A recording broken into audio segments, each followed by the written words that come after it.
चले गए नरक में, कैयक चले गए नरक में, भजन बिना कैयक चले गए नरक में, कैयक चले गए नरक में। मायन जगे में कोई की भई, मोरी मोरी करुणा जगत में, मायन जगे में कोई की भई।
वृंदावन में हरिलाल की।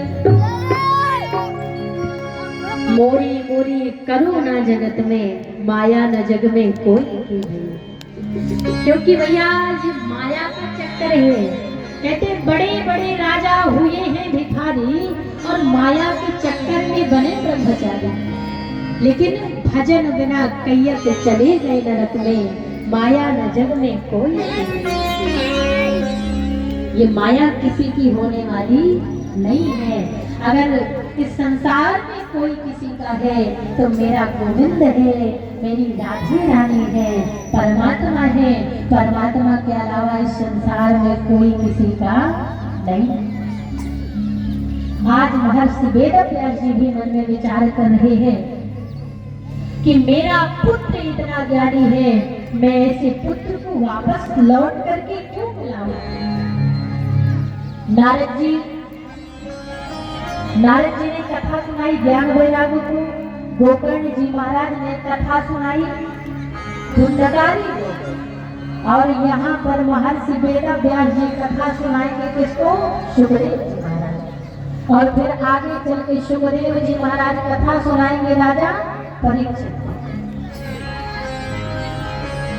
तो अब महर्षि वेदव्यास जी मन में विचार करें कि ऐसा क्या किया जाए कि संसार के लोगों की मुक्ति हो जाए, इस संसार के जो लोग खेलने और खाने में मगन हैं ये हो जाए।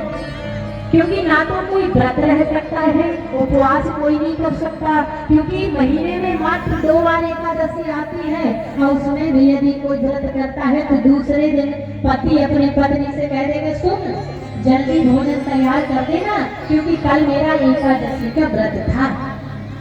और एकादशी के व्रत के दिन वैसे तो चाहे कोई 2 बार खाए, पर जिस दिन व्रत होगा तो सेब लो, केला लो, अंगूर लो, मिठाई लो, दूध लो, और ऊपर से घर वाले कहेंगे अरे उससे ज्यादा मत बोलना, उसका तो व्रत है।